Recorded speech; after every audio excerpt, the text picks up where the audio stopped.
Hello, everyone, and welcome to the Reserve Team Podcast, your home of all things Australian and New Zealand football. My name is Branson Gibson. I am your host for this week's special Olympics episode of the Reserve Team Podcast as we take a look at how the Olyroos and the Matildas have fared in Tokyo. Joining me today are Bill Brooks and Sean Matheson. Hello, Bill. Hello, Sean. How's it going? You go first, Bill. You're the B. We'll go alphabetical. You can have the first crack at it. Start. I didn't want to speak over you. Nah, all good, man. You're like, I'm like the furniture, mate. Like, I just blend into the background. I'm basically here to keep our host on track, and he's here to keep me grounded. So, you being the guest, you can be the main name on the team sheet. All right, I'll take it. All right, where do we want to? We'll just continue. Just continue from here, I mate. can do it. I can We'll just try it leave. again. I'll just do it again. I want to leave the entire thing in. I want people to start getting some behind the scenes content. I want people to know the struggles, both technological and just down to our own, not having done the podcast in like 3 weeks. This is what we want people to experience. They'll love the behind the scenes content. Podcasts are going to get ridiculously long, so. Yeah, it's 3.5 hours. Yeah. We change ends at half time, all the usual stuff. Good. No, I'm all good, Brand. Thank you. Keen to be here. Right. Let's get into some Olympics chat. Fantastic. A better host would have clearly defined who he was throwing to there. I've not done that, but that's okay. Sean, how are you, mate? Long time no see. Yeah, good, mate. Just when I was getting over the A-League Grand Final hangover, which lasted for about 2.5 weeks, the Olympic football tournament's kind of come back through and saved everybody while we've been stuck in lockdown. So didn't really know I was going to be a big canoe slalom fan as I've turned out to be. I didn't know 3-on-3 basketball was an actual thing until these Olympics. The football side of it has been fantastic as well. Some highs, some lows, but all the great roller coaster emotions that we always get from our A-League football throughout the course of a season. So very keen to recap it with you gentlemen as well. Fantastic. We're in for a big show. We'll take a look at each of the games for the Matildas and the Olyroos as well. So we'll get our thoughts on the group stage as a whole and then preview the knockout rounds as well. We'll talk about the Matildas later on. We'll end on a high note to kick things off. We're going to start off with the less ideal situation, ideal scenario that was the Olyroos. So we'll start with the first game, of course. Sean's already got the score up there. Australia, man, we started off well. A 2-0 win over Argentina. What a game. What a result. Lachie Wales gave us the lead after 14 minutes. Things got a bit nervy as the game went on as we clung to a 1-goal lead. But up stepped Marco Tilio with his second touch of the game. He blasted the ball into the top corner. A superb shot that clinched off a fantastic win. Bill, mate, what did you think of the game? Yeah, no, it was good. Obviously, we got off to a flying start. It was a great way to start the tournament. Just would have been nicer, I guess, if we carried it on a little bit further. It would have been. Sean, what were your initial reactions? Were you expecting us to start the tournament off with a win like that? I think this was, forget the Olyroos portion, I think this was the best men's national team performance probably in the last 6 or 7 years. Because even though 2-0 was the end scoreline and even though they went down to 10, that made it easy. The first 45 minutes prior to that red card, we were all over them. There was another great chance that I think fell to Lachie Wales. There was another great chance that Arzani got into the box where the cutback was just a little bit behind, I think Mitch Duke or Riley McGree. So we had chances then, and then late on in the game, Riley McGree missed the greatest, easiest chance inside the 6-yard box that anyone will miss at any point throughout the course of this season. We also had Mitch Duke miss a fantastic opportunity very, very late on. This one could have been a 4 or 5-0 victory, and the most exciting part about this wasn't necessarily even the result itself. I think it was just the nature of the performance, how proactive we were in possession, the fact that we were trying to play good transitional football, the off-the-ball movement I thought was superb.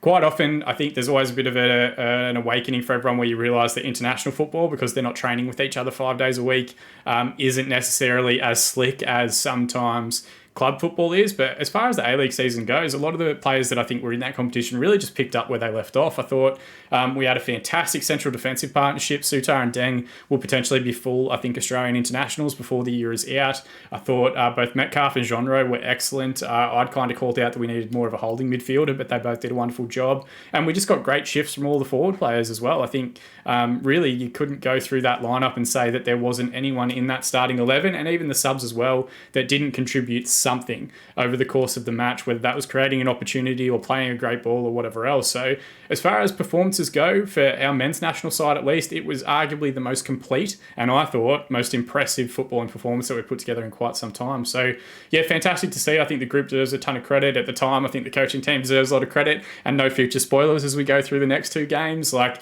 yeah, echoing the same sentiment as Bill. As far as setting down a marker for the tournament itself, it was really, I think, as bright and as good a start as we possibly could have imagined. Yeah, well, heading into this one as well, it was tough to know what to expect. Before the tournament, it was sort of pegged as the group of death, some pretty tough opponents here. So me, for one, I really didn't know what was going to happen in that first game. So it was just such a great surprise to see us look so good, not look outmatched. The manner in which we played, the manner in which we won. Sean, you mentioned the red card, which was confusing, surprising, outrageous, whatever you want to call it, but we'll take it. I mean, we were already up 1-0 at the time, so we were already playing well prior to the red card. Very quickly, it looked to me like the referee made not a mistake, but I don't think he realised that the player he was about to book was already on a yellow. Yeah, what I think is, right, so he had just spoken to two players, and I think he had it in his mind that the next two players to touch each other were getting yellow cards, and that was it. Because if you go back and look at the contact, the Argentinian player whose name I've left, hasn't really done too much wrong. Like, if you played football at any level, even like the lowest Sunday League standards, you do try and protect your goalkeeper and like get your body in the way. And that's all I think he was trying to do. He didn't shove him. He didn't use his hands. There was no contact like above really kind of the chest area. So I think like a warning would have been fine. Riley McGree did nothing at all. So I don't know how he got a yellow card. And I think the referee just had it in his head, no matter what's happening, I'm giving out yellow cards, and didn't quite realise that it was the player he'd given a yellow card to a minute earlier. I don't think it was a red card personally, but let's take that portion aside, because I do think, like you mentioned, the Olyroos were on top at that portion. We were playing quite well even against the 11 men. So it made it a little bit easier. But yeah, like a very, very weird scenario and situation for the referee in that one. I'd love to have a game where we don't mention a referee even once, which would be fantastic. Yeah, there was a bizarre situation. But Bill, I want to get your thoughts on the game, mate. What did you think of the performance as a whole? What really impressed you the most in that victory? Yeah, like Sean touched on already, like we were such a promising side so early on, and that was the thing that got me really excited for the rest of the tournament was how confident in possession we looked, how creative we were against a very, very strong under-23 side. Let's not forget, in Argentina. What's interesting, I think, your perspective on the red card, Sean, as well. I sort of agree your sentiment there. He sort of seemed that he'd already agreed to sort of give out some yellow cards. It almost seemed like the referee was having a clearance sale on yellow cards, actually, because I think at least 6 Australian players got yellow cards, along with several Argentinian players. So I'm not sure what's going on down in the yellow card depot in the referee department, but, we'll have to leave that for another day. But, incredible performances across the board, really. I thought Nathaniel Atkinson had a great performance at right back.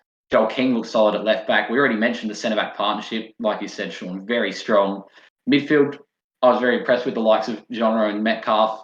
McGree probably didn't have his best game. I think you'd probably get that by his own admission if you had a chat to him about it. You think about the sitter he missed. But, Lockie Wales was great on the wing. It was a bit of a return to the side for Daniel Alzani, who we haven't seen for quite a while with all the injuries he's had, which for me was quite reassuring and exciting, because I remember all the hype about him in the 2018 World Cup, and we just hadn't really seen him since a lot, with his injuries at Celtic and his lack of playing time in recent months. So it was really reassuring to see him, and in a way that's probably a bit of a blinding light for the future again, to show that he can still perform.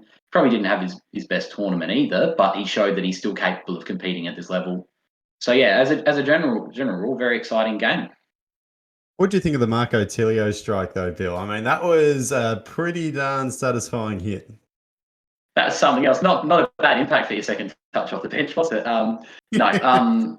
I think I'll touch a bit more on Marco Tilio later on, but he was very impressive off the bench in that game, not just with his strike, but yeah, what a way to make an impact off the bench. Sean, mate, what did you think of the goal? Yeah, superb. I think it was actually his debut as well. He wasn't involved in the qualification process. It was purely brought into the side. Yeah. I don't think he was even going to be in the team, if not for an injury, where he was then called up as a replacement for Rami Nazarene. So, out of nowhere. Yeah, and Bram, we're selfishly, and we don't want to ever turn this into a City football podcast, even though we do every week.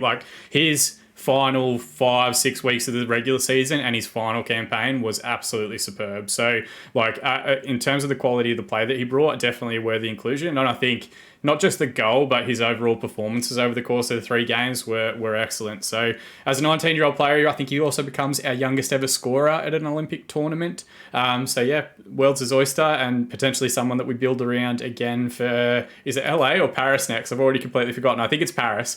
So he's going to be in that squad as well. And there's 2 or 3 other players in this group that may potentially also be involved in the next under-23 tournament, given that it's only 3 years away. So yeah, fantastic stuff.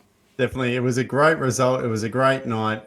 If anything, though, it sort of really set the table for what to expect. You know, heading into the tournament, we were a little bit uncertain about what the Olyroos were going to be able to accomplish here.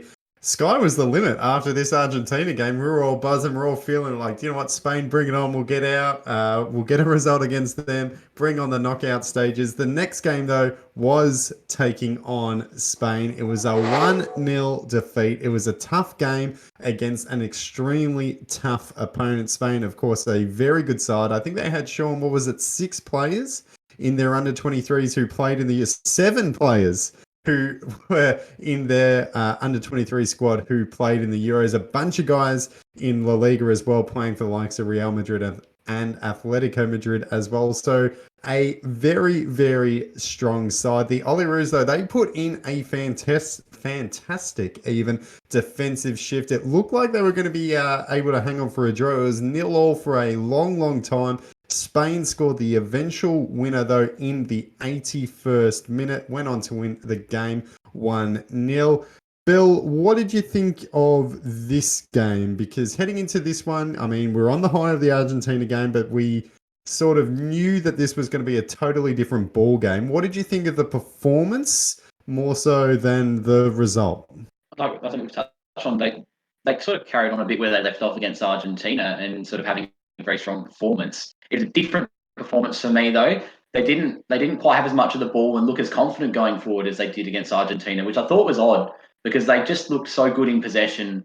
And for things to change so quickly was a bit odd. Obviously, they may have been, potentially starstruck by the opposition they were facing, and you can't blame them for that, I don't think. But it was a bit of a disappointment, I think, in that respect, that they just won't be able to string too many passes together, even at times. But as a general rule, defensively solid.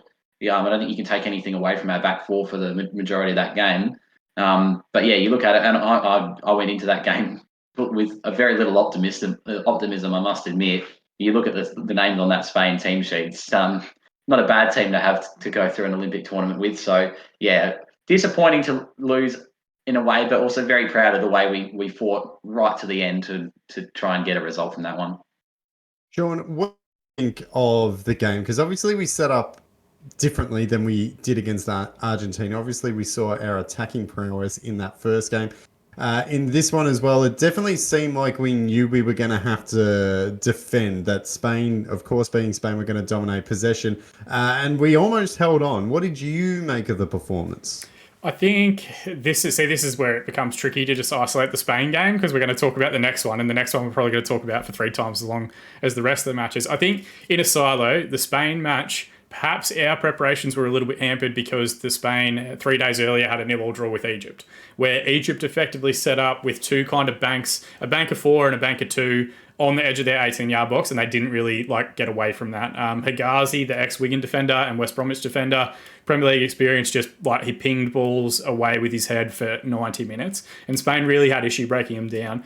This was kind of a slightly different performance where we tried to employ a similar style and strategy, where I think we were happy to keep our back 4 inside the width of the 18-yard box and allow their left back, Cucurella, who has got big mop of hair. He's very easy to spot on the pitch, but he was fantastic. Their overlapping fullback on the right-hand side was also very, very good. So we did invite quite a bit of pressure, setting up similar to what Egypt did. The challenge with that, and I think Bill already touched on it, is that we didn't really have much in possession to then relieve that pressure. You're playing against Spain. Make no mistake, they are rightly one of the gold medal favourites, but they'd already kind of proven that there was potentially a bit of fatigue based on the strength of their European seasons in La Liga, and then having the Euros as well, and then travelling again to Tokyo. They played a lot of football, which was made a big deal of.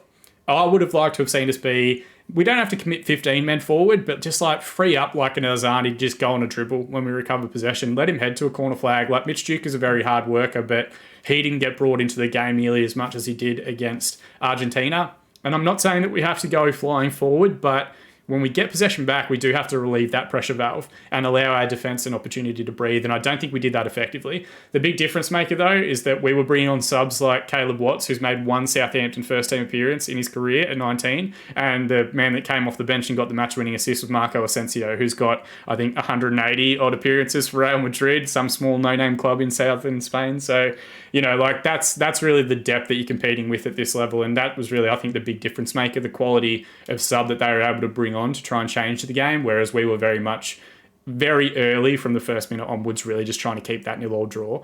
There wasn't much in terms of attacking endeavour. And the big part, as we transition into the next game, once you switch that mindset and once you set the team up to do that, it can be very, very difficult to then go back to what we did originally in Argentina and get everyone back on the front foot and being aggressive and whatever else. But look, I don't think anyone would have looked at a 1-0 defeat to Spain, who I don't think we've ever beaten in any competition ever, as being a terrible result given the strength of their squad. So on paper, a good result, but the nature of the performance, obviously hindsight being 2020, did leave a little bit to be desired. Absolutely. Sean, you mentioned the last game is obviously the big talking point. It's the one that we're going to spend the most time chatting about. Let's get to it, mate. Let's move on. We were taking on Egypt. So going back to the Spain game, as you said, it was an unfortunate result, but not an entirely unexpected one. And it didn't do us a ton of damage when it came to the group standings as well. Heading into this Egypt game, it was a massive clash. There was still everything on the line. Plenty to play for. A spot in the knockout stages was on the line as well. A draw would have been enough for the Olyroos to advance. A win obviously would have seen them go through too. Egypt had to win this game to advance to the knockout stages. So we knew what was on the line in this one. Egypt scored first right before halftime, a real sort of sucker punch just before the break.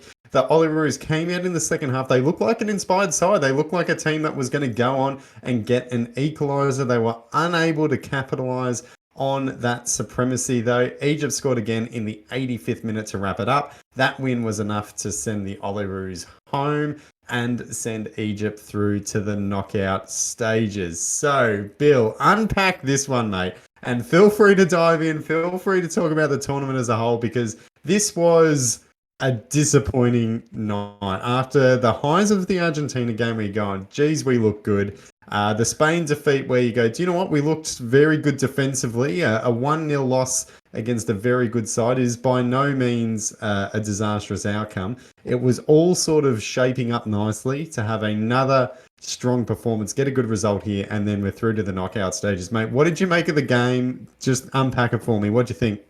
I'm still a bit emotional, only being last night, the game at the time of recording. Disappointing, that's for sure.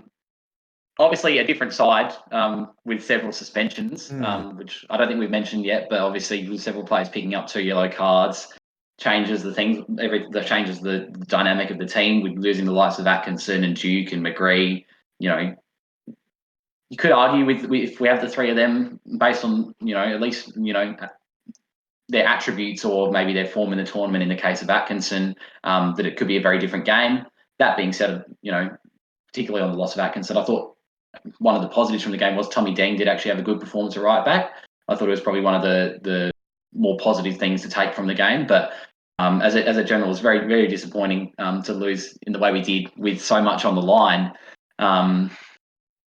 It's tough to sort of unpack really when you're still reeling from the loss. But as a general rule, it was weird. We just couldn't seem. I think Sean mentioned earlier about how we set up against Spain, and we didn't really set up with much ambition to press forward. It seems that we couldn't, like Sean said, we couldn't seem to change that gear and get back to the way we played against Argentina, which was probably the most disappointing thing, because we started the tournament in such a brilliant way, playing such brilliant football against Argentina and such a brilliant win, exhilarating emotion, to end the way we did.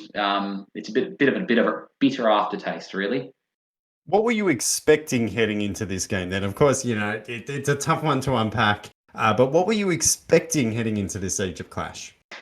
From the onset, it looked like we were happy to sit for the draw. I definitely didn't expect that from the start. I thought that, yes, we were happy to sit back and defend against Spain because they obviously had a very strong side. I didn't think, no disrespect to Egypt, because obviously they were the better team on the night, but I didn't think that we'd show them quite so much respect in that we'd go back to the way we played against Argentina. We'd go back to this expansive passing, attacking, exciting football that we did play against Argentina, and it worked well. But for us to sort of sit back, and it looked, fairly reserved, like we were happy to sit back and just wait for the 90 minutes to go up and hold on for the draw. Obviously, it didn't work right at the stroke. At the stroke of half time, we went behind and couldn't quite pull things back from there. And a lot of people talking today about Graham Arnold's decision to bring Jaric Begaloo on and play him up front, which by his own admission, I reckon he'd probably say backfired. But at the end of the day, there's a few things that probably could have gone differently. If we had a couple extra players that weren't suspended, it might have been a very different result. But I think, to start where we did and to finish where we have, it is a real bitter aftertaste. Maybe if the fixtures had been the other way around, it might have been a different emotion I'm feeling right now. But very bitter at the moment. That's a great point as well. When you're talking about the fixture there as well, like when you look at the group standings, the way they finished up, if you'd saw that prior to the tournament starting, you'd probably say, yep, that's probably fair enough. But after the first game, that would not have been the way that we would have hoped that it would have ended up. Sean, going to you now, mate. What did you make of the game? I agree with Bill, where it sort of looked from the outset that we were happy for a draw. You're going to have to reel me in here, otherwise you're going to get a 15-minute monologue. So you pull me up whenever you want to, right? So here's a scenario. Like we going into this group were arguably, I think, the weakest in the group of death as far as reputation and whatever else is concerned. I think Spain, obviously, huge component of their Euro squad was involved in it. They had the most cumulative senior appearances of any of the squads at the Olympics. Argentina were the South American under-21 champions 2 years ago. Egypt are the reigning under-23 African champions. That's how they qualified for this tournament. So, they've all got a bit of respect. But when you look at the strength of those squads and the strength of the players that they've got available, like Egypt had 3 overage players that started in every game, so they were definitely stacking their relationship that way, and they were trying to get Mo Salah, but Liverpool didn't release him. So they were definitely putting their best possible squad out and available. They weren't going to be slouches by any respect, but they were probably, I think, the team that a lot of people looked at as being the most likely one for us to get a positive result again. Argentina result is a bonus, but we should have been looking at this tournament thinking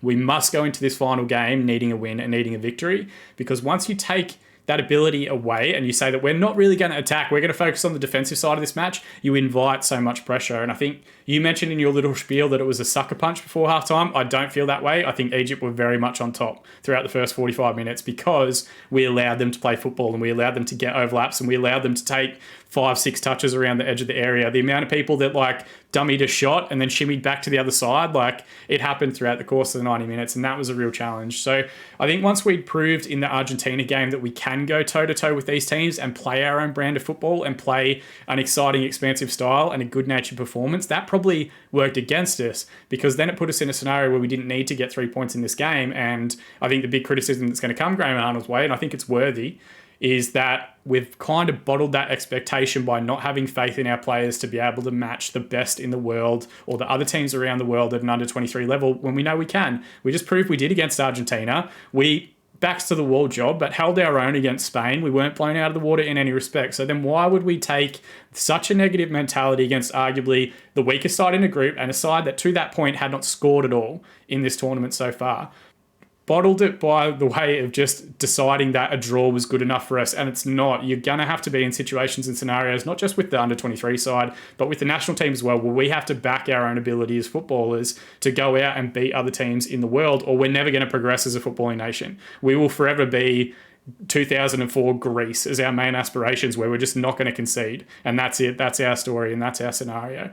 The decisions before the game, I thought, were incredibly poor. The way that we set up with some of our players, I think we highlighted already in both the previous matches, that Deng-Sutar relationship was absolutely fantastic in the opening 2 games. I do think I'd agree with Bill that Deng did have a good game at right back, but why did we change our central defensive partnership? They were both available, neither was suspended, both were fully fit, and they'd been arguably our most consistent pairing. So why did we change that? And that's nothing against Kai Rouse, but if we didn't pick a specialist right back, Dylan Perez was there, but then that's a failure on the squad that we put together, where we don't have sufficient coverage in every position to allow for injuries, suspensions, whatever else. I think our midfield balance was relatively poor. I think Connor Metcalf was taken out of the game by way of him having to play so incredibly deep in that structure, and I think we just weren't finding the ball to the right people. Like, this was one of those scenarios and situations where you have to have people in possession that want to receive the pass. No Riley McGree out there, and he's always looking to receive the ball. So a lot of that burden fell on Daniel Arzani. There's been a ton of negativity about him on Twitter, which is completely unfounded and needs to fuck off. But then he's the main person really that wants to receive a pass and wants to try and dribble and keep possession, whatever else. And we took him out of the lineup.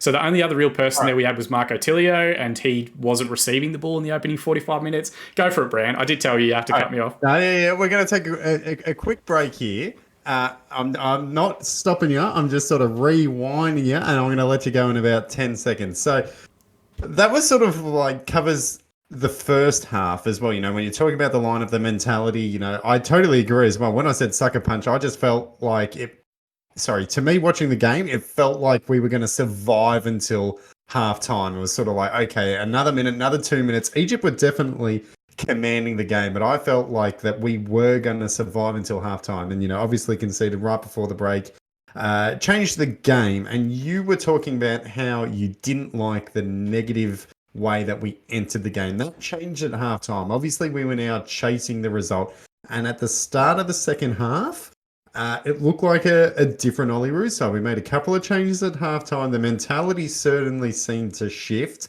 What did you think of the second half, and then the first half of the second half, and then what happened there where we sort of fell away again? The first 15 minutes of the second half was excellent because everything that we just kind of spoke about, quick exchanges of passing. Like, I think in the opening 5 minutes, we saw Tilio and Arzani just combine with little 1-2s with each other. Tilio played Tilio did nothing in the first 45 minutes. I will put my hand up as a City fan and say he was anonymous, and part of that was because he wasn't getting the ball, but also because there were just nothing was going on around him. Like, there was very little actually happening in those areas. Once we got two people out there that were effectively looking to pick up possession, I thought Arzani changed the game in a positive aspect, and it really looked like 15 minutes into that second half, we were going to get something. And it might not even just be an equaliser. We might go on to win this game because they look fired up. I thought the two substitutes, I think Bacchus came on for Genro, and I believe Arzani came on for Piraeus. And I would have potentially maybe not done the Bacchus one, but hindsight being 2020, it did. It changed the game. We got more into it. I thought maybe Genro played better than Metcalf. Again, full City transparency. I didn't think Metcalf had the greatest first half in the match. But then, like, we start to get back in the game. We start playing really effectively. We look like we're going to get on top of this match and really make some chances count. And on the 60th minute, we bring on a central defender to play up front for a winger. Like, this was, I think, Graham Arnold reverting to type. If Matt Simon had been in the squad, this is when Matt Simon would have come up. And that's why it was a big central defender to just throw his muck in there. And then it took everything that we were doing really well, those quick exchanges of passes, those 1-2 touches, working great environments. We got Joel King on the overlap again. We had our right fullback, Tommy Deng, getting into the box and getting into areas to create crossing. And we effectively made ourselves a scenario where we're going to play long balls towards D'Agostino and Bagaloo and just hope that we get a flick on and an off-the-ball runner. And that's not Daniel Arzani's strength. That's not Marco Tilio's strength. Their ability is with the ball to their feet. So for me, to look at the 15 minutes at the second half and then make a tactical decision to get away from how we've just gotten ourselves back into the contest, that's where the biggest frustration comes for me from the coaching setup and the coaching structure. Because I think as an amateur and as a fan, we all sat there and were like, this is fantastic. Where has this been for 45 minutes? Imagine if we had set up with this lineup and this attempt at trying to win the game from the first 45 minutes, we probably wouldn't be a goal down. And then the remaining 30 minutes comes, we go to effectively like target men up top that we're just going to punt long balls at. And that's when Egypt came back into the game again. We allowed them to get back into the game. We allowed them to get on top in the opening 45 by the negativity of our setup and tactics. And we allowed them to go on and get their second goal and win it comfortably because of that substitution that was made around the hour mark. So I think a massive failure in terms of the coaching staff as to how it's worked. I don't know how much the Argentina result would have changed that. Let's say we draw with Argentina or we lose against Argentina. Do we go out and attack Egypt a little bit more? Did we bottle it based on our previous results? And I think this is one of the big underlying criticisms that keeps coming up with the Graham Arnold era, is that we don't necessarily have the faith in our own ability as players, even though we are proving it kind of time and time again at different intervals. And I think there's going to be I think this was our best opportunity to make a Final Four. If we had won this game, we'd have finished top of our group. We'd have played the Ivory Coast next round, who have not been super impressive at all. And we would have pretty much, I think, made our way through to that Final Four and be in contention for a medal game at some point or not. Would we have won it? Maybe not. There are some strong teams in the competition. But to at least be in a bronze medal match, like that is a phenomenal achievement for this group of players and everything they've been through, and a huge validation for the A-League and the youth prospects in that ground as a whole. And I think we're going to look back at this particular game as being a huge turning point in our development, as when we could have just taken that. It's that typical Australian football thing where we take one step forward and then two steps back, where we should have really been taking that extra step again to say that, okay, we are actually on the right track here and we are developing great footballers. Sorry, I've gone for like 5 minutes. Bill's still here. Right. We should remind everyone, Bill's below me. I'm going to Bill now. Bill, I mean, also don't feel like you have to like outdo Sean in terms of like monologue length. But what I'm did not you sure I think can. Well, I mean, give it your best shot, actually. Why not? It's quality, not quantity. My quantity is way off. We can only dream. We can only dream of one day living up to your quality, Sean. Bill, that's it. Spot on, mate. I love it. What did you make of the second half as well? Because, as Sean was saying, the second half, at least the first 15, 20 minutes of it, it looked totally different. We had Zani had a very good shot that was saved. I think it was Deng had a header as well that was fished out of the bottom corner. What did you make of the second half? What did you make of the Bagaloo substitution as well? What do you think, mate? Well, just quietly, I think it's no coincidence in the fact that we brought Daniel Arzani on and instantly we looked a better side. I know he did receive some hate overnight and today after the game based on his performance, but I thought, he was largely a big change, big reason as to why things changed. Like we said, that mindset appeared to be more there to go out and take the game to Egypt, because obviously we had to win the game now, or at least get a goal back. So from that perspective, it looked a lot more positive. But then all of a sudden, like you said, bring on a centre back to try and put up forward and punt the ball long to, and all of a sudden, Egypt get back into the game. It seems like we didn't learn from the Argentina game that if we played our best football, we looked at the best chance of dominating a team and winning a game convincingly, as opposed to, yes, the Spain performance was good, as we touched on earlier, but, we were never going to score in that game based on the way we were playing. And I think it's all well and good to accept that a game against one of the best sides in the tournament, you're going to sit back for 90 minutes and you're going to defend. It's all well and good to accept that. But in a game where you can't afford to lose, to qualify to make it out of the group stage, I don't think you can, like Sean said, I don't think you can afford to sit back and defend for the 90 minutes. Because you think about the momentum build up over 90 minutes as opposed to just 15 or so minutes in the second half of us putting pressure back on Egypt before we made that change and things changed. Accepting that you're going to have that pressure for 90 minutes causes serious problems, because it never allows you to get a foothold in the game to have a chance at putting some pressure back on the opposition. And I think that was one of the biggest mistakes we made. And like Sean said, we didn't trust our players' ability, despite the fact that we showed we could do it against Argentina. And I think that's probably got to be one of the biggest learning points moving forward, is to trust that we can perform against the good teams if we play football the right way, and if we don't sit back because we know what result we need and we're just going to sit back and take the best possible, like the easiest result, the easiest way out. We've got to go out and be ambitious and show that we can dominate against all teams. And sure, to be honest with you, I would have rather if we did that and we got hammered by Egypt last night. I would have much rather us shown that ambition to try and be one of the best teams in the tournament and go, what, we're not just going to draw this game because we can. We're going to go out and win it, because it's going to set us up for the knockout rounds and have us going in that much more confident than, we just scraped past Egypt. Actually, we dominated Egypt and we won.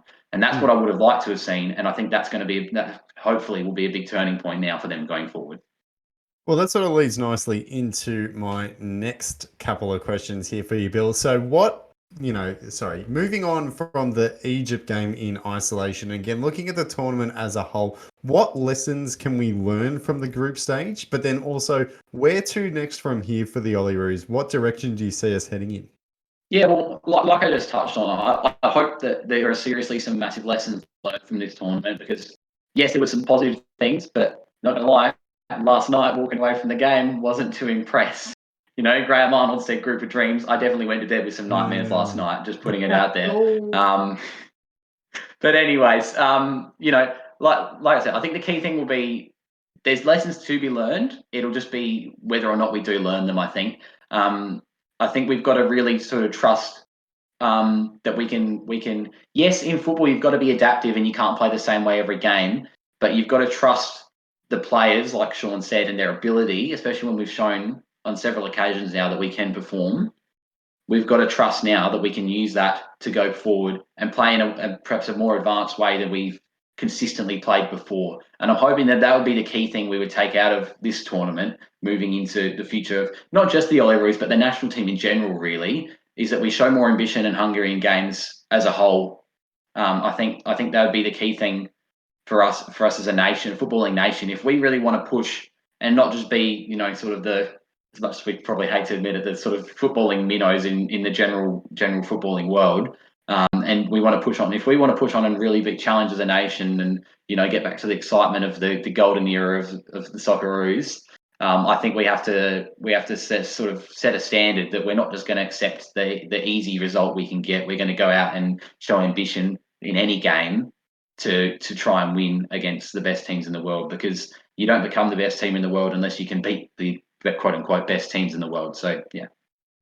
Sean, I'm going to come to you again. I will potentially cut you off as well, so just be ready for that. We'll see how we go. But what do you think? Same question to you. What lessons can we learn from this group stage, and where to next from here? Because one thing that I thought that was a really big positive was seeing the A-League talent step up. We had a lot of players in this Olyroos squad who were straight from the A-League, and they were able to perform on the global stage. There was a lot of people on soccer Twitter saying, Spain are bringing on players from their bench who, play for Atletico and Real Madrid, and we're just bringing on guys who play for the Mariners. So I think it was fantastic to see the A-League talent step up. But what did you think of those A-League players as well? And then again, what lessons can we learn, and what direction do we have to go in with the Olyroos? Yeah, I don't know if we're doing like players of the tournament or anything like that, but I think the big validation is that people like Nathaniel Atkinson and Joel King and Deng and Sutar already kind of play at senior clubs, but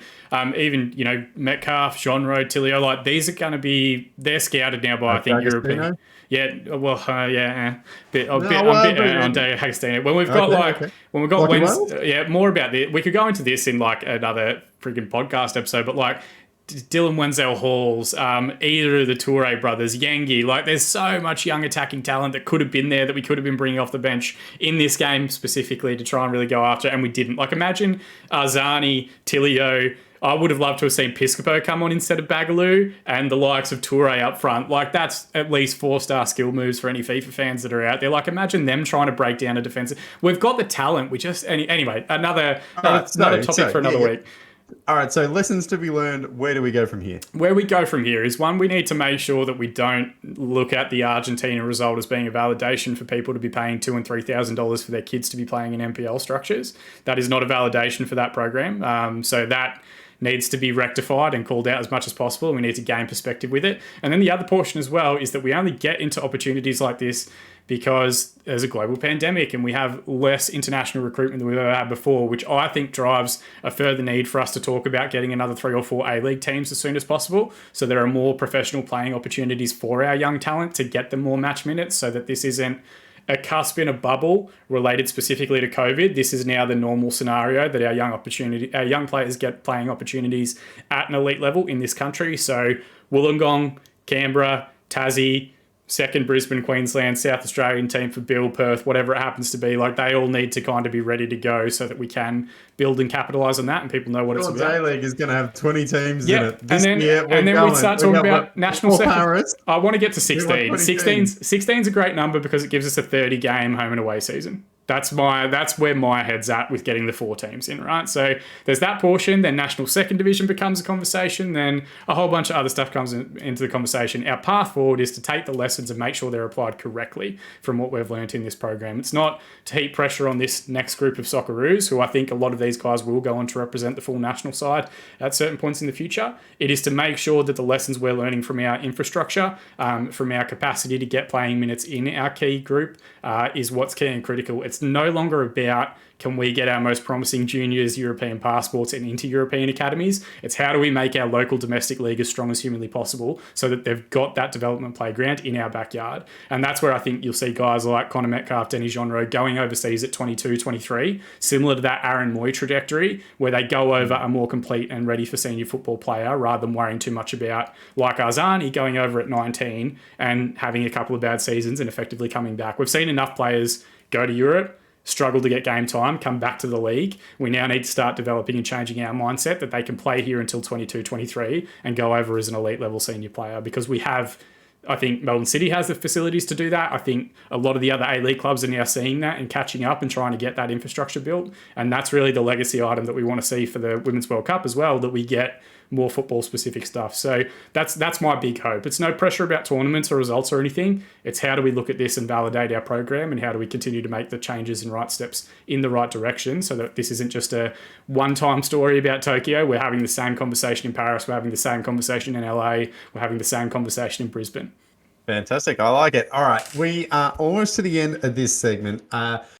I think the theme so far has been of disappointment. You know, this was a big opportunity to make a statement, and in the end, it was a missed opportunity. But we do want to end on a bit of a positive note here, Bill. So, what are the positives that we can take away from this Olympics campaign? What makes you feel good about what you saw about the Olyroos? Well, there's plenty of positives. We've seen the emergence of such quality young talent through in the national side, and technically still the under 23s. But you know, they've shown they can compete at a you know, a really high level, which is, you know, a promising thing, I think, for the future of this country. I think in football, I think Sean touched on it earlier. We've just had so many players come through the A-League this year that have played, you know, such a strong season in the A-League, and then have come through and then played, you know, in the national side. And I think it's no coincidence that because they've gotten those opportunities to play a consistent, you know, largely full season for the majority of the players at A-League level, that they've now come on and they've had a chance to represent the national team. You look at that, you know, the likes of Joel King, Nathaniel Atkinson, Denny Jonro, Connor Metcalf, all these players have come through because of the opportunities they've had in the A-League this season. And I think that's a really exciting thing. I know as an Adelaide United fan, our club made a decision prior to the last season to focus on bringing through South Australian young talent. I think we've seen it at many clubs, a lot of the focus on youth again. Sean touched earlier on how we need to change the model from moving players off to Europe as quickly as we can to actually developing them here and then sending them to Europe. He touched on Daniel Arzani. It's a perfect example. You look now at even Riley McGree. I think he went to Belgium after his sort of breakout season with Adelaide United. Didn't work out. Couldn't get the minutes he wanted. Came back, played really well in the A-League, then got a move again, and now he's sort of developing even further as a player. You know, so I think that's really exciting in a sense as well. There's probably a more defined and what seems to be a better model for developing our players moving forward. I think that's a big positive to take. And I think one of the big things for me was seeing Arzani back in the green and gold again. To see him playing again after the struggles he's had pretty much since the very exciting World Cup he had, I think it's very good to see him back in the side again. And I think there's been so many positives. It's just probably been jarred. And I think like I said earlier, I think if the fixtures had been the other way around, we had a shocker performance against Egypt first. We had what you could say is almost a defiant loss against Spain, but we held our own and looked really promising. And then if we'd had the 2-0 loss against Argentina, we'd say, look, we're building to something here. There's a positive thing, but because of the order of the fixtures, especially ending with that loss to Egypt last night when we could have progressed, that sort of harshes or definitely leaves that bitter aftertaste I mentioned earlier. But yeah, I think we've just got to focus on the positives, and we've got to learn from the things that we did wrong this tournament. And I think if we do that, that's going to be the key positive from this Olympic campaign, is that it's going to set a mould for the rest of the future of Australian football to head in a much more positive direction. I totally agree, mate. Sean, I want to get your positive thoughts, mate. You got a 2-minute timer. Go for it. We need to get you a gong or something for next week that you can just ring in the background as soon as we've gone over the limit. Look, I think the big positive is that when you think of like the golden generation, the best Socceroos that we've kind of created, we've created great athletes, big burly centre halves, really hardworking midfielders. I think that Duke is probably our best technical player. back in the day for Mark Viduka. But now you look at the players that we're bringing through, the likes of Joel King, Nathaniel Atkinson, Connor Metcalf, Marco Tilio, Daniel Arzani. Like, these are exciting talents. These are very technically gifted players. So we have made steps in the right direction where we're not just creating like elite level athletes, and we're not just getting opportunities for people that might have European grandparents to go over to Europe and learn their craft there. Like, our technical ability in the game is improving quite a bit, and that's evidence based on the talent that we've had out there, that they can hold their own with players from like elite level academies in Argentina, that they can hold their own against people that in Spain who've literally been at Real Madrid and Atletico Madrid and Barcelona since the ages of 10 and 11. Like, what just, I think even the screenshot we had of Nathaniel Atkinson from Launceston up against Pedri, who's been in La Masia's academy his entire life, like, that's huge progression and huge validation for what we're doing. So I think that aspect of it is the big positive for me. Now we just owe those players the respect to actually allow them in our tactics, in our decision making, to go out and try and go toe to toe with the best in the world. If we're not going to challenge ourselves, if we're not going to push ourselves, if we're not going to try and play against the best opposition, we might as well go back to Oceania and beat American Samoa 31-0 every week, because it's pointless otherwise. So look, I think those are the positive aspects. We've shown that we can do it, and now hopefully we carry that on into the future as well. But fantastic for the group of players. It won't shock me to see these guys in the full national team setup or getting big money moves. Brand, Melbourne City is going to get absolutely torn apart. Bill, you can be happy that Louis Dorigo and the Tourés didn't actually get called up, or they'd probably be getting European moves as well. But yeah, look, I think the positives are definitely there. It's just, like, what do we do now moving forward, and what lessons do we learn? And I think the obvious lesson is that we have to have faith in our playing group. I totally agree. I think that's a massive takeaway. I think for me, that would be the biggest takeaway. So hopefully that's it's garnered some momentum, and again, remembering that this at the end of the day is a development side. So hopefully we can see this experience carry on with the Socceroos. Bill, as you mentioned, if the fixtures had been reversed, we would have had a totally different outlook. But this group has now experienced playing a must-win game, or sorry, not must-win, a game where they must get a result, and they weren't able to. So hopefully we can build on to something. What'd you say? What was it, Sean? Paris, then LA, then Brisbane.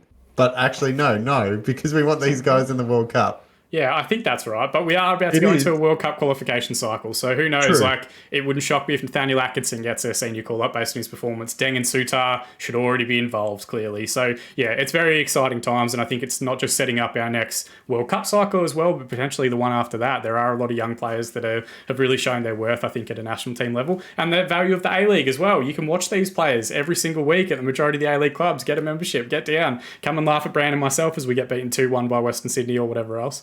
It's going to happen. Yeah, it is. Anyway, that does bring us to it. Sorry, just having premonitions of a sad... Anyway, I'll move on. That does bring us to an positives, Brand. Yeah, I know. That's it. I was getting bogged down. Sean, you killed my vibe, man. What's going on? Bill, thank you very much for joining us on the Reserve Team podcast. Thanks for taking a look at the Olyroos with us as well, mate. If people want to find more of your content, if they want to find you on Twitter or social media or anywhere else other than the Red Army, where can they find you, mate? Coopers is always a safe bet to find me on a home game. But apart from that, I'm on Twitter at BillBrooks24 and Bill.Brooks_24 on Instagram. Just confuse you a little bit there, but look out for me there, and there should be more on the Reserve Team website from me soon, hopefully. Fantastic. Sean, you're going to stick around, mate. We're about to take a look at the Matildas Olympic campaign right after this. Moving on now to the Matildas. Joining us for part 2 of the show, joining us live from hotel quarantine in Sydney is Michelle Morris. Hello, Michelle. How's it going? Hello, I'm good. Thank you. That's good. How's hotel quarantine going? It's great. I've just been watching every single Olympic sport that's known to man. So I'm gonna be in the Olympics the next one. Fantastic. What event have you got lined up? Weightlifting for sure. Awesome. Good one. I like it. It's good that you've had plenty of time to watch the Olympics, I guess, because it means you're the perfect person to join us for our Olympics show. So obviously we've already spoken about the Olyroos. Now we're going to talk about the Matildas. Michelle, I'll go to you first. What are your overall thoughts on the group stage? Of course, the Matildas have advanced. They finished third in their group. They're through to the knockout stages. What are your thoughts on the group stage? Not bad. Not bad is, I think, the thing a lot of people are thinking at the moment. So, I think we're doing all right. So I'm happy with what's going on. So Not bad. Yeah, I think that's a good way to describe it. Taking a look at the final group standings as well, Sweden finished on top on 9 points. They won all 3 of their games. The USA were in second on 4 points with a goal difference of +2. Australia, the Matildas, of course, third on 4 points with a goal difference of -1. And then fourth in the group was New Zealand, 3 defeats in their 3 games. Sean, what were your thoughts on the group stage, mate? What did you make of it? Yeah, look, much the same as Michelle. I think this is one of those unique scenarios where if we had spoken about this and previewed it before the competition started, looking at the strength of that Swedish lineup, how good we know the USA are and can be beforehand, I think we probably would have taken getting to the quarterfinal stage, however that may have been, given the strength of the opposition. I think what changes, though, is after that kind of first match day where we saw how dominant Sweden were against the US and how much that US team can be gotten to, I think expectations kind of changed a little bit. And then, we started very strongly against New Zealand and it really looked like things were starting to click into gear for us. And then progressively over those 3 games, I think expectations changed a little bit where maybe we thought we could get a little bit more than what we actually did in the end. But still, I think to get through to the quarterfinal stage is a great achievement. I think that's fantastic, and that would have been the minimum expectation for the group. So, yeah, look, I think we could have maybe done a little bit better, but I think we did meet what our intended target was, and it sets up a fascinating remaining tournament for the rest of the group.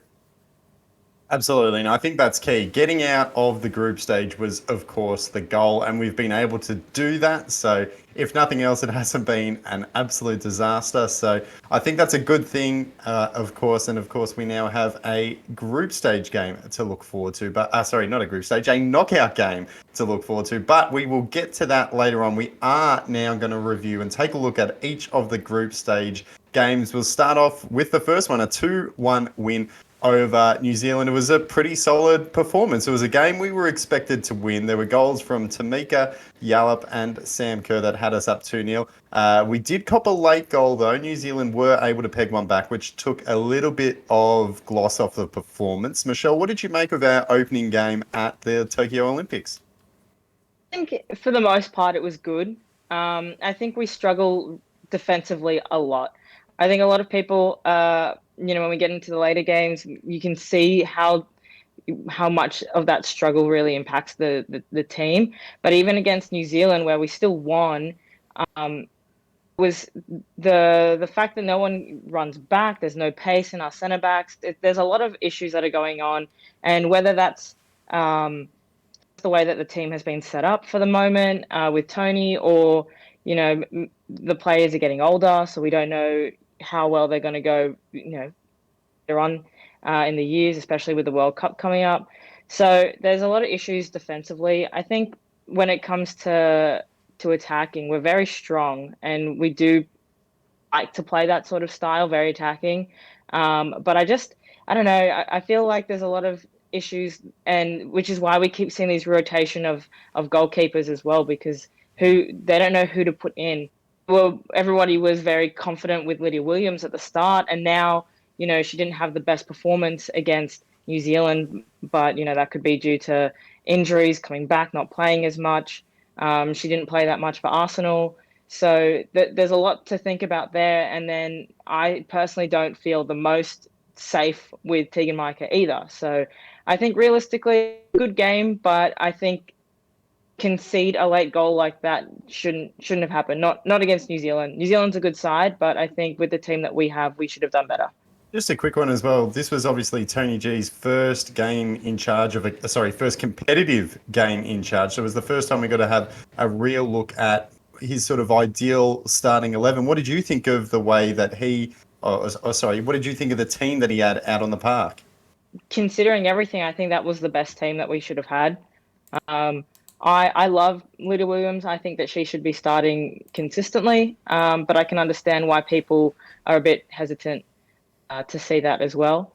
But I think that was a great lineup that we had. John, what are your thoughts, not only on the lineup, but on the game as a whole? Yeah, look, I'd echo a lot of the same sentiment as Michelle. I think we were kind of comfortable in 2-0 and cruising. And at the halftime stage, I think a lot of people would have been thinking, okay, this is where the Matildas really kind of like showed their excellence and put their foot down. I think they would have done it in the Stage area. They would have done it in the Militic era where this is really where they go on and score 4 or 5 in the second half and make use of that depth in the squad that we've got. Players like Cooney Cross coming on, Fowler, who we'll talk about further in one of the future games as well. But in reality, I think there's just a natural inclination with the way that Tony sets up the team where they do invite quite a bit of pressure. I think, as Michelle mentioned, it's not the quickest backline that we've got, and we're also trying to wedge arguably the best right back in world football to be a right-sided centre-back, which is we can go into for a whole other podcast if we wanted to. But, we create a lot of space between our defensive line, our midfield line, and then our forward line because it is very isolation in the way that we transition. And I think that invites a lot of pressure. And then once New Zealand nicked something, it really felt for that last 20 minutes like they were on top of us and that they could have gotten something out of the game if it went for another 5 minutes. And I think that's the challenge. Tournament football is very different to like a World Cup qualification stage where you've got, camps before each match and you get to kind of progress with a little bit more time. But when you're in these tournament kind of environments, you really do need to kind of utilise the entire squad and make good tactical decisions throughout the course of the match. And I think it's a good performance, and I think a result like a win was the minimum requirement that we absolutely needed for this game. I do think we invited quite a bit of pressure in that last 30 minutes that was unnecessary because balls to feet, individually, our player quality was a lot better than New Zealand, and also their capacity to play. The interesting note that Michelle mentioned was the goalkeeper situation. Like, this is the kind of it's a double-edged sword where we want to have our best players over there in Europe being challenged for places and playing at a higher level. But in Lydia Williams' case in particular, as a goalkeeper, does it serve her better having been largely a second choice at Arsenal this season, or was she better off at Melbourne City where she was playing every game every week in a strong backline in a stable environment? And I think that's one of the things that we're kind of be a fascinating battle as we head towards 2023. How many of our European-based players who objectively on their own are better players in their position but haven't played as much, are they going to still be given game time ahead of players that are playing week in, week out for their clubs? Because I do think in certain areas of a team, the suitability of a player isn't determined entirely by how match sharp they are and what their conditioning's like based on the season they've had and a variety of other things like that. And there's a few positions on the park where maybe the players that 12 months ago, 18 months ago, 2 years ago, were playing week in, week out, either in North America or back in the W League as well, where now they're really getting challenged for their game time and their minutes. And does that mean that they are going to be as sharp as they are heading into the next World Cup cycle? So it sets up some fascinating questions, I think, not just for this game, but heading into the next few months and years as well, as we go through probably the most important World Cup cycle that we've ever been in. Well, be cool. I do want to get your thoughts on one more thing before we move on to the Sweden game, because I have a feeling it's something that we could talk about for each of the games. Sean, you mentioned it briefly, the back three and Ellie Carpenter. What did you think? Why do you think Tony G went for that option, and do you think it worked? Look, this is just my opinion, and I know that it's probably not going to be super popular, so people can savage me on Twitter if they want. I think we've got three genuine world-class players in Kerr and Ford and Carpenter. And one of the tough parts that we've got is it's difficult at times to get Ford and Kerr on the team because they both really want to be playing as that centralised striker. Personally, I'd love to see Kerr on the left wing play as an inside forward, but most of the time it's Caitlin Ford. So we're already kind of taking one of our world-class assets and playing them out of position to get them into the team and into a structure. And then at the same time now, we've got Ellie Carpenter, who was just voted the best right back in French football, an incredibly strong European league, and is playing at Olympique Lyon, arguably one of the biggest women's teams in the world. And we're making her play outside of her position again. And that's the part that frustrates me. If you've got these assets that are world-class in their position, and I truly believe all three of them are, you try and get them in those positions as much as possible because that's where they're playing throughout the course of a year. Caitlin Ford, I think, arguably had the most appearances of any of our Matildas group in the English Super League last season. I think Carpenter was just behind her, and Kerr obviously is the other one as well. She's on the team sheet every week. That's where it frustrates me. I don't want to see our best players being used to fill in plug gaps at the other side because I think you lose a bit of what they bring to the team. And I would love to see Carpenter kind of marauding up and down that right-hand side, working more in tandem with Hayley Rasso, who's another player who's being asked to play as a wing-back now in this system, when she is largely an out-and-out right winger in a majority of senses. And I think that invites challenge and it invites pressure.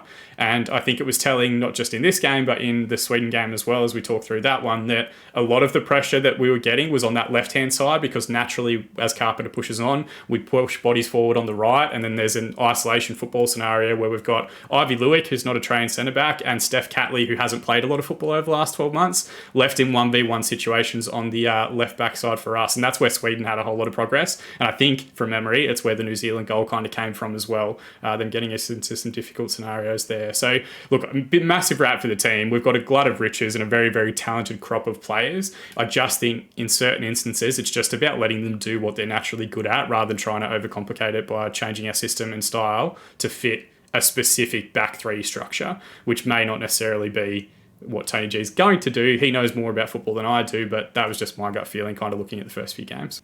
Michelle, what were your thoughts? Because the back three and Ellie Carpenter's role was probably the biggest talking point that I sort of saw on soccer Twitter as the games progressed. What were your thoughts on it?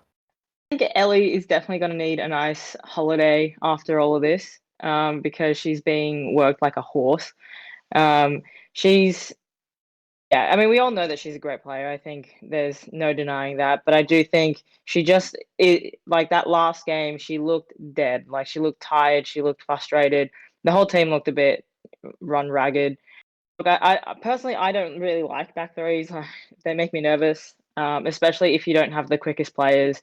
We're lucky that Ellie Carpenter is fast, but Claire Polkenhorn, not fast. Alana Kennedy, not fast. Steph Catley does all right, but like you said, she hasn't played in a very long time. So, she's struggling, and, she had a great game against the US, but there wasn't much going on in that game, which I'm sure we'll talk about later anyway. But I don't know.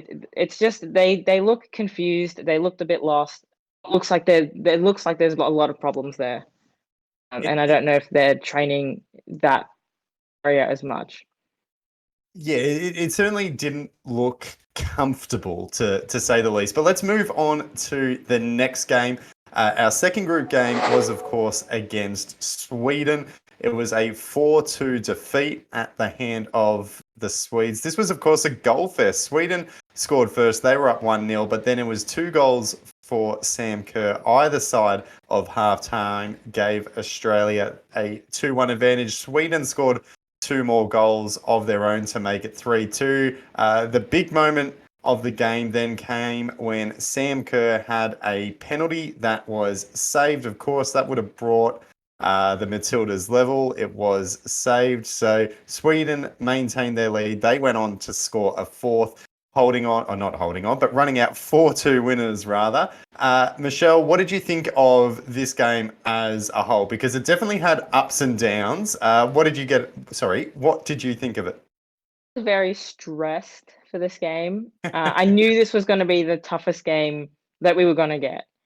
Sweden's a very good side. I think people forget that. I think a lot of people just forget that these European sides are picking up. The USA is not going to be the greatest team anymore, and it's time to watch out for these European teams.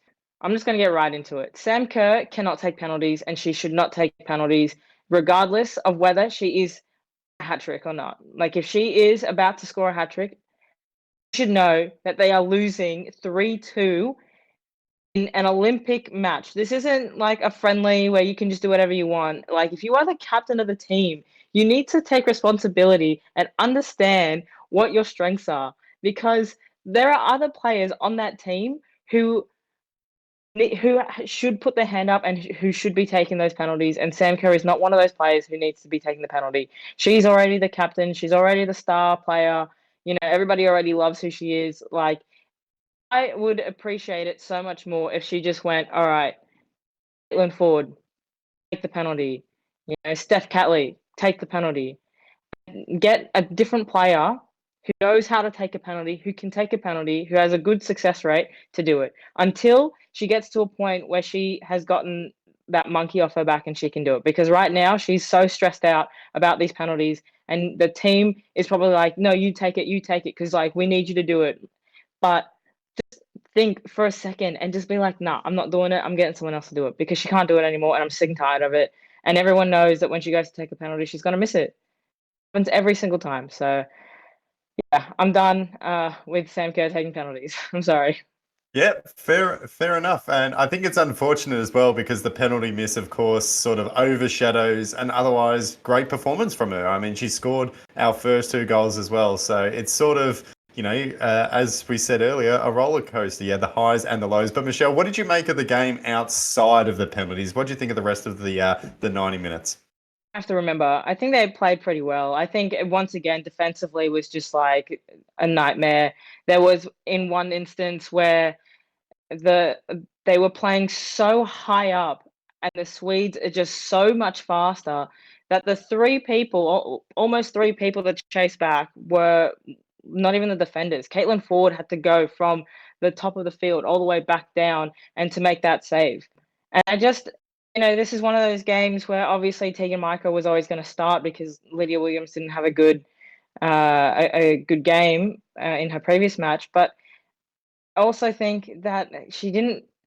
There was a lot of stuff that she couldn't help, like a lot of stuff that was defensive errors coming from set pieces. But I also just think that she just looked nervous, looked a bit out of place. I'm not saying that I would start Mackenzie Arnold, to be honest, either. But I don't know, to be honest. I don't know what's going on with these goalkeepers, but they're stressing me out. I think overall it was much better than I expected. I thought we were going to get like pumped like 6-0 or something. So to at least 2 goals was great. So they did well in that regard, but I think there's still so many issues going on. John, what are your thoughts, mate? Because as Michelle said, Sweden are a very, very good side. They sort of shocked a few people when they defeated the USA 3-0 in their opening group game. They certainly showed in their second game that was no fluke. There's certainly class about them. What did you make of this whole game? Because, I mean, we had the lead at one stage. We copped a couple of banger goals afterwards as well. What was your read on everything? Sean, I think you're on mute, eh? Yep, of course. I got to get one in per podcast. We have to do that. It's just right. part of our contract. Look, I think this one's slightly different to New Zealand because we actually played Sweden in the build-up. They were our last friendly match before the World Cup tournament, and it was a 0-0 draw in that game. It's the only clean sheet that Tony G had kept up until that point. So I think there was an element where, okay, we've scouted the opposition. For me personally, playing one of your group stage opponents like a week before the tournament where you're going to play them again seems kind of strange to me. But, that's probably just Football Manager video game mindsets coming back into it more than anything else. So I thought that one was fascinating. But the 0-0 draw result, which to be fair, I didn't watch live. I did watch the mini match after the fact. It did look like Sweden had the majority of the chances in possession, but perhaps we had an opportunity or we had something worked out that was going to work in our favour to try and quell a lot of their attacking threat. They are very, very good. I think they'd be a lot of people's favourites to win the gold medal based on their performances to date in the tournament. So there's no shame in losing to Sweden, but I do think same stuff that we spoke about with New Zealand, where we invited quite a bit of pressure in there. I think it was a game that really cried out for a proper holding defensive midfielder to try and cut out some of the half spaces that their midfielders took up really well. Their midfield unit is absolutely fantastic. I think Herdick, who'd led the line up front as well, had a fantastic game before she came off. Blackstenius, who was fantastic against the US, they brought her off the bench and she really tore us apart. And then when we made our changes around that kind of hour mark, we opened the game up way too much for Sweden. So whatever tactical adjustment we made, whether it was individual personnel or trying to change our shape a little bit and push forward to try and chase that goal, it really, I think, played into Sweden's hands, and that's why we kind of got the almost blowout score. But there were good highlights. I think this was probably a much better defensive performance than what we put together against New Zealand based on the quality of the opposition. And I think Kaya Simon has been excellent. She's not always my first choice in the starting 11, if I was being completely transparent. But the ball she put in for Sam Kerr's equalising goal, the header, was absolutely phenomenal. One of the balls of the tournament for any of the football that we've seen so far. I thought Mary Fowler looked really lively when she came off the bench. I thought Carpenter, this is why she's knackered, because she was an absolute workhorse in this game. So there were positive elements to it, but again, not quite the finished article. If we want to do well in these sort of tournaments, these are the sort of teams that we have to push a little bit harder than we did. I felt personally that Sweden were comfortable throughout the course of the 90 minutes, even though we did get equalising goals, even though we did get opportunities.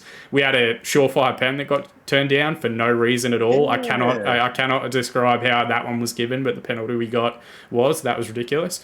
But those little half moments, those moments of luck, I think you kind of make for yourself. And I think Sweden didn't really give a shit. They were just going to play their football and they were going to play around whoever we had out there on the park. And that really kind of shows the golfing quality that they brought into the tournament. So not a bad result to lose to this Sweden side. I think they're very, very special. But I think we always want to see improvement from our team, and we always want to see a good performance or a good amount of effort. And I think they were let down a little bit by the tactical decision making and how we set up. And then again, with some of the subs that we made throughout the course of the match, I think we increased the pressure quite a bit on a few of our players, which leads us kind of into the next game and another high pressure situation. Absolutely. Well, let's with that, mate. Let's move on to the next game. We were taking on the USA, the number one ranked side in the world. This was a pretty gloomy affair. It was 0-0. It really played out like a game that neither team wanted to lose. Of course, a draw in the end helped both teams, and I think both teams knew that and played like that. There was a lot of long balls, obviously no goals to talk about. The USA, I thought they looked quite average. I didn't think they looked that good. They, having already lost to Sweden, they didn't look invincible by any stretch of the imagination. Michelle, what did you think of, firstly, very quickly, the USA in their performance, but then, of course, the Matildas as well? Well, it's no surprise that I very much do not like the USA women's national team. Can't stand them, to be exact. But I think, they I like them because they're good and they're arrogant, right? But this game didn't really have anything to talk about. They were kind of boring. They played the same sort of stuff that we were playing, which was just passing and making sure that they didn't lose. Very good at being offside in their New Zealand game. I think they had about 4 offsides until they actually got a goal. And also considering they beat New Zealand 6-1, they absolutely smashed them. And then they come into this game with this star-studded lineup. And they've got Tobin Heath, Kylie Lloyd, all these players still sitting on the bench to come on. A little bit embarrassing. And then you got players like Alex Morgan, who was supposed to be world class and number one, even though I don't rate her. And she, puts it into Rosette and she misses a, 1v1. So it was a bit disappointing, really, to see that this US side just kind of really play well. But also in saying that, neither did we. We played a very boring game. I'm surprised that everybody was still awake watching it. It was just passing in that back line, just trying to get the draw. They knew what they needed to do, and a lot of people, they say, oh, it's un-Australian, that's not football to play for a draw, but you have to think realistically, if they're going to go into that really attacking and really trying to pressure the US, I don't think that they would have got the result that they had wanted. And I think both sides it looked like they just had an agreement that was yeah, let's just play for the draw so we can both go through. Yeah, it was just a bit boring. It was the one thing I will say is, and I was a bit critical of Mary Fowler when she came out, when I saw that she was starting, because I was like, you're going to start this kid, against this side? What are you doing? And she looked a bit lost. She looked, her first half wasn't great. But I think she was just as shocked as everyone else was to be starting while Caitlin Ford was apparently injured, so she didn't start. She didn't play that game. So a very different side. I loved seeing Kyra Cooney-Cross come on. I think she looked like she wanted to win. She looked like she wanted to do something and get a goal going. Unfortunately, the rest of the team didn't seem to have the same mindset as her.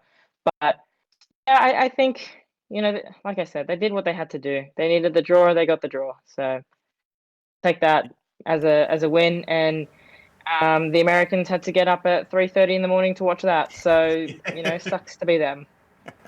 Yeah, good. I like it. What a good note to end on. I hadn't considered that. So that's a big tick. Sean, mate, what did you think? Sort of as Michelle said there, it was the result that we needed, if not, the most inspiring performance. What did you make of the game as a whole, mate? From the moment that the US entered the opening ceremony, stomping and clapping and chanting USA, I was looking forward to this match because, there's nothing like beating an American at the Olympics in a scenario and then everyone in soccer Twitter coming together to try and ratio some people that have weird, cold takes. But, having said that, this is the challenge, right? over the last kind of 8 to 10 years, we've been conditioned that this Matilda side is like a high octane, take no prisoners kind of team that is going to go out there and have a crack no matter what. So I think some of the stuff that Michelle touched on about, like, you know, there is a sensibility to going out and getting a 0-0 draw.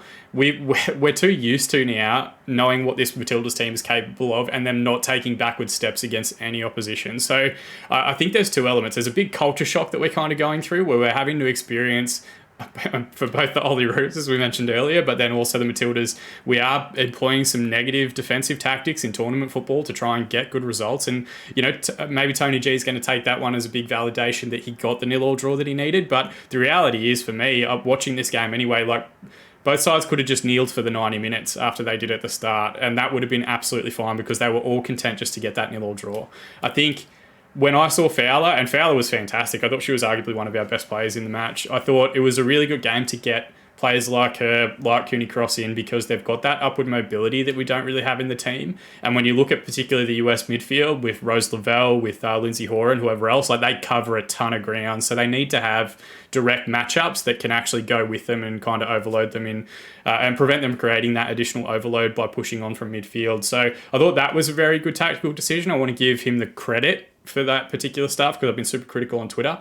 But again, it just felt like, you know, we've got an opportunity similar to the Egypt game where we could have really put our foot down and set down a marker and gotten a great result against a big nation in this tournament. And instead, we kind of limp our way through to the quarterfinal stage on the back of a 0-0 draw where we didn't play that well. And even our victory against New Zealand, like, we weren't at our best. It was a 2-1 win against a team that I think we should be beating comfortably if we have this expectation that we are a top 10 side in the world. And now we go up against a team that we'll preview in a little bit that, you know, really have just been kind of rolling through every team that they've come up against. So I think, while I understand the idea behind it and the desperation to get through to the quarterfinal stage, I do also think you want to try and build momentum in these tournaments where the style of football that you're playing becomes automatic, where you are effectively carrying momentum of good wins and good performances from the group stage into these knockout games so that you back yourself. For me, it just feels like both Australia and the US as well, it should be said, are both carrying very little momentum into the knockout rounds. And I think that's going to create additional challenges the longer this tournament goes. We should shout out as well, this is the third game in 6 days. So, like, these players are human beings. They are coming off the back of huge seasons in the W League and the Super League and the NASL as well. So, like, there is going to be that element, and then the yellow cards come into it as well. So perhaps the expectations should be tapered a little bit because of that, because of what they have gone through. This is all, we're recapping less than a week with these 3 games in it. But at the same time, given the depth of talent that we have in this Matildas group, we are very much in our best crop of players I think that we've ever had. We should be able to have a specific style, a specific methodology, and then even if we're changing individuals within that group, within that system, that we get the same level of performance and that we get the same level of output from that, whoever it happens to be. And the individual quality might vary a little bit based on some of the talent that we do have, but that's I think the big challenge for me. I'm not 100% sold on the way that Tony is setting this team up. This is only the second clean sheet we've gotten in his first 8 games. And during that period, we've conceded like 22 goals or something like that. Yes, he deliberately played teams like the Netherlands and Germany and Sweden and all that sort of stuff to play against the best opposition. But for me, I think at a certain point we have to look at what is working for the side and what isn't working for the side and make those tweaks earlier in the World Cup cycle than, you know, waiting until it's too late or waiting until we don't have enough time to make those adjustments. But good result, we go through, and now hopefully I'll be made to eat my words next week by getting a really good performance in the quarterfinal. Well, mate, also, go for it, Michelle. So Hayley Rasso and Caitlin Ford were both out of that USA game. Not that I think it would have changed the tactics or changed the game plan, but I'm hoping that the reasoning is just a slight, you know, little twinge in the leg or something, and that they'll be fine for the next game because they're 2 key players that we need. So it was a bit interesting to see that they weren't in the lineup at all.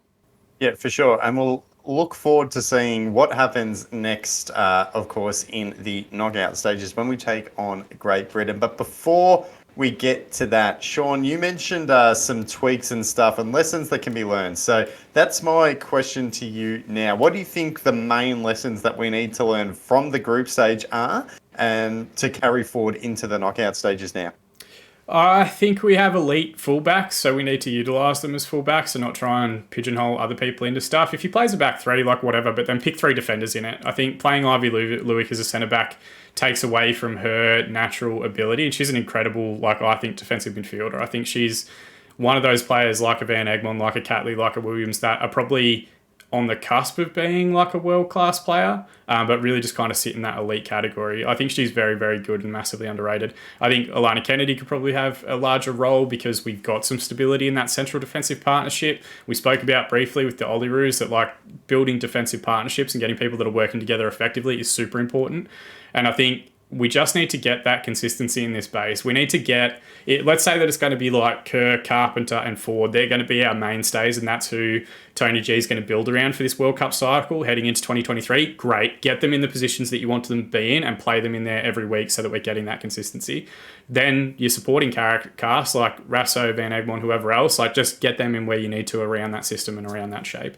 I think that's the big challenge that he's got. I think we haven't quite solved how to set this team up to be defensively as good as it can be, and I think it really needs to be back in that 4-3-3 that we utilised under Milicic and under Stajic. I think our natural players are developed to fit within that system. Maybe a 4-2-3-1 if you wanted to have an out-and-out number 10 and try and use someone like Cooney Cross or try and use someone like Kai Simon in like a free additional role. So I think that part needs to be addressed because I just don't see, and I'm happy to be corrected by anybody over on Twitter, where our central defensive depth is that we can have 3 starting central defenders and then, 3 quality backup options for scenarios like this one where we're trying to rotate different players in. I think at the moment, trying to make midfielders play in defence and trying to make right backs play in defence is really creating more pressure on the team than there necessarily needs to be there. So I think solving that defensive portion first is the key priority, but that doesn't necessarily mean we have to throw additional bodies back there. I think we can change our shape and our structure and our starting position and really resolve some of that pressure. And that's not just here are the people we're going to play as a 4 or a 5. That's how much distance are we keeping from that line from our goalkeeper. I think Tegan Micah started because Lydia Williams isn't the most agile goalkeeper in terms of coming out of their box and sweeping things up. I think that's why Micah was given the nod. And then at the same time, if we're going to have a midfield where Van Egmond is basically the deepest player, like what positions is she going to take up and what is her relative difference to that defensive line to be that extra body to drop in or pick the ball up on the way out and whatever else. So I think the back is where we need to try and fix it. As far as the front line is concerned, just get Ford and Kerr and Rasso out there together and they will figure it out. They've got their own individual quality. And then let's try and start using the energy of Ellie Carpenter, who is the best right back in world football at the moment, and use Steph Catley, whose delivery is superb, right or left-footed. So let's work those 2v1s again. Let's get back to some of the stuff that we were doing really effectively over the last 4 years. And then I think once we find that and that comfort in that, the performances will come with it and the stability will come with it and the depth of the overall group will come with it. But right now, it doesn't feel like we've got much momentum carried into this tournament. Michelle, what do you think? What are the main lessons that we need to learn from the group stage as we move into the knockout phase?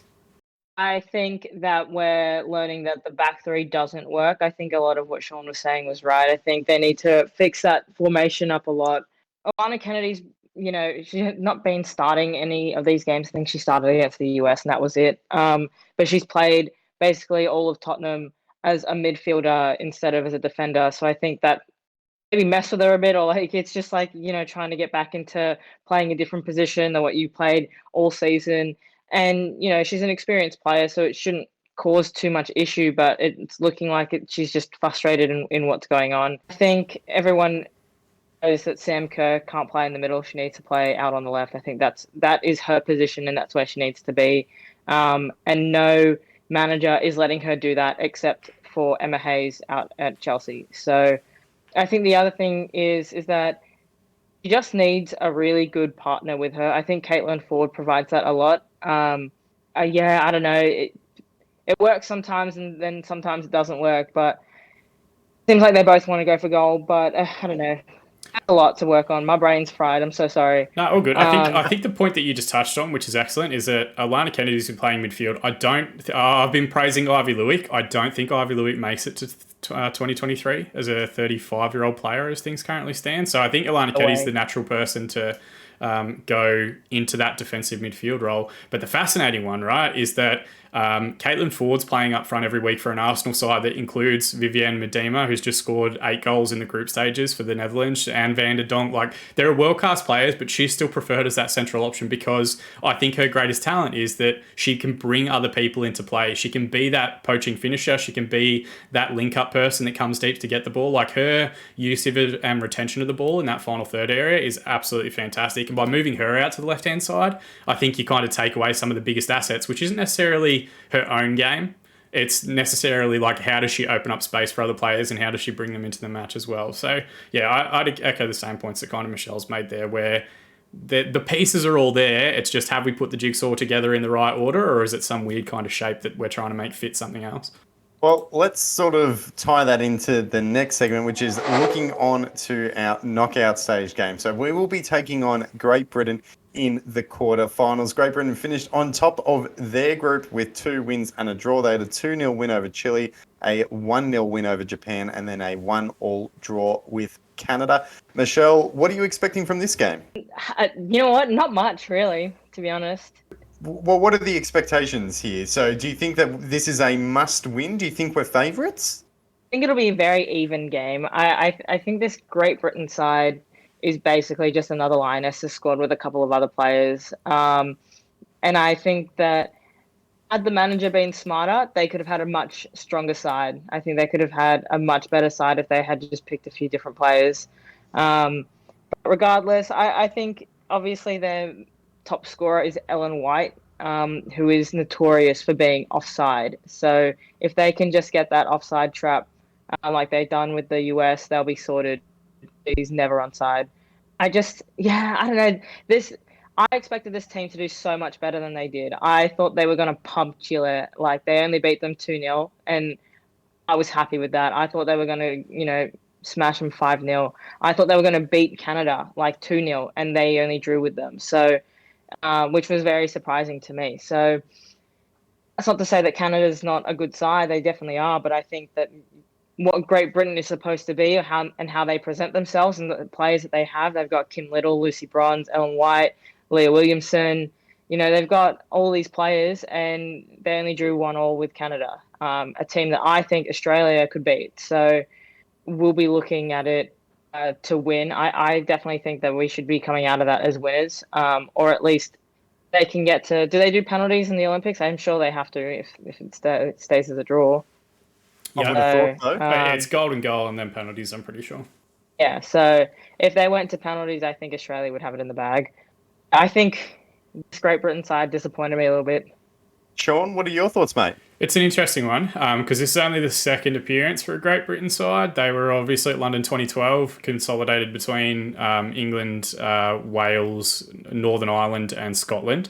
This squad has only picked, I think, 2 Scottish players and everyone else is English. Kim Little's obviously brilliant. She was at Melbourne City briefly back in the day. I think Jess Fishlock should be in this team as a Welsh representative, but they've gone big. Like, their team is massive. They've got 2 huge, big, proper English centre halves, which I think are going to cause us issues at set pieces, and I think that'll be their route to goal. I think they've got a similar scenario to us where we're kind of talking about the roles that their best players are used in. All of their with the Super League kind of becoming what it is and gaining notoriety and popularity and whatever else, as far as what I've seen on Twitter, they're arguing about every individual position. Shell mentioned Ellen White. Like, there are people crying out for Fran Kirby to start, who partners Sam Kerr at Chelsea and has been arguably in the best team in England, who broke all sorts of records on their way to winning the Super League and can't get in the lineup. They've got left-back options like Leah Williamson. They've started a few different players in that position. I don't think they've found their best starting 11 yet. And that might be the route to goal for Australia, is that they don't have really that solidity that I think they wanted. But at the same time, like, they're a big team. They're going to be hard to... They'll be difficult to break down because they are largely an English national side at this point, with Kim Little playing in midfield. That's pretty much it. And then, they have got quite a strong group from Manchester City, where a lot of those Man City players have been starting throughout the course of the game. So they're coming off the back of a Super League season where most of those players have trained together for a year and then had a relatively okay season. And I think that's really where their strength is going to lie, that maybe they're going to have that solidity that they've had carrying on from a league season, whereas we are effectively bringing a group of 11 players that are all playing at different clubs and all playing different amounts to try and tie it together. So I think it'll be a fascinating contest. If we can't get motivated to beat a largely English side and to beat Great Britain, there is no chance for us in the rest of this tournament. If we couldn't fire up to beat the US, which should be just a natural incentive on its own, this is another really good opportunity for the team to kind of go and show like how much do they want it, how much do they really desire to do that. And if they get through this game, guarantees them their chance at a medal. And then depending on how the draw and everything plays out, our opportunities are kind of boundless. So I think it'll be a fascinating tie. Both sides have strengths, both sides have weaknesses that create a potential for a bit of an upset or a bit of a boil over. But very much looking forward to getting rowdy amongst the Soccer Twitter elite as this game plays out. Absolutely. One final question for both of you. Michelle, I'll start with you first. How far can the Matildas go in this competition? Based on what you've seen, how far can they go? Okay, if they get past Great Britain, Yes, I of reckon course. they could get. I reckon they could get semi-final. I'm hoping. I'm putting it out in the universe for positivity and for good vibes. Well, this is the quarterfinal. So if they win, they will be in the semi-final, which will be good. Yeah, but so I don't think they'll get past the semi-final. Yeah, No one in Australia. I don't think they'll get past the semi-final. It is worth noting, Bran, that if they go through to the semi-final, they'll play one of Sweden, who I don't think we can beat, or Japan, who potentially is a better matchup for us, but I don't know if that Japan team's going to challenge how good Sweden are. Okay. Well, I was going to say I was just having a look at the what do you call it? Tournament tree. I don't know if that's what you call it, but for lack of a better word, we'll go with that. And I thought they played Canada or Brazil. But yes, if they come up against Sweden again, dire. But Sean, what do you think, mate? Maybe I'm wrong. I'm just looking at the Olympics tree, and it does say TBD for both the games. But as far as it's kind of aligned and set up, it says Great Britain, Australia, Sweden, Japan, Netherlands, US, Canada, and Brazil. Of that group, the final 8, I think we can beat Great Britain, Japan, the US, and Canada. Maybe Brazil. It's a very different Brazil team as well to the one that we played and beat in Australia a couple of months ago. They've got a better coaching setup. All of their players are available, which is a big part of it as well. And they have been one of the big beneficiaries of the Super League as well, where they've got more people playing in a professional environment again. So, yeah, I don't know. The Netherlands loom very, very large, and Sweden looms very, very large. I think they are the two best sides of the competition so far, and the US is the US. If they're going to turn it on, they'll end up doing it at the semi-final level to break everyone's hearts. So, yeah, look, I think if we can get into the top 4 sides, and I'm not saying that we have to medal, but if we can get into that final 4, I think everyone will look at that as being a good achievement and a good starting preparation, that even though I might hate the way that they're set up and I might be very frustrated with the way that Tony G is putting the team together, he's at least validated by saying that they can get to the final kind of 4 teams in this sort of tournament environment, that they are working towards something for 2023. And trust me, I would love to be wrong in this scenario. I would love for him to kind of like turn it on and get us through to a gold medal match. That would be huge. And it would not be the first or last time that I have to eat shit on Twitter for something that I've put out there. That's all right. I like the positive note there to end on. Let's hope we get past Great Britain, and then whoever we play in the semi-final, we'll just beat them. We'll get to the gold medal match, and we'll just win that too. I mean, why not? I mean, that sounds fun. Sounds better than losing and going home. So let's just do that, you know. Michelle, that does bring us to an end of our Matildas wrap. Thank you very, very much for joining us. If people want to find more of your content or follow you on Twitter, where can they find you? Oh, well, firstly, thank you for having me. Appreciate it. Love hanging out with you guys. And if you want to follow me for, me complaining about Brenton Speed and the hotel quarantine and the Chromecast that keeps cutting out, you can follow me on Twitter at Michelle A. Morris. And if you want to watch my Instagram stories about me complaining about everything, it's Michelle Morris TV. So come join the fun. Fantastic. Come join the fun. That's it, Michelle. Thank you very much for joining us for our Matildas wrap. Sean, you and I, we're going to be back in a couple of seconds to wrap things up, mate. Sean, that's just about it, mate. That sort of brings an end to our Olympics episode. How you feeling, man? The Olympics, it's good. I like how we have the juxtaposition of the Matildas and the Olyroos, the hopes, the disappointment, but the underlying positives that we're getting from both the Olyroos and the Matildas give me confidence, mate. I am excited. I am looking forward to the future. I'm looking forward to the Matildas game against Great Britain and hopefully a medal. Yeah, I mean, like, I feel much better having like vented about some of the frustrations that I think we feel. But I think, like, at the end of the day, you kind of look at we're developing good under 23 talent. Like, even on the Matilda side of things, we've got players like Kira Cooney-Cross, who we spoke about, Mary Fowler, who's still a teenager, Ellie Carpenter, who's already one of the best players in the world at 21 years of age. You look over at the men's side of things, I think both of our fullbacks, Atkinson and King, are probably destined to head to Europe or another overseas league.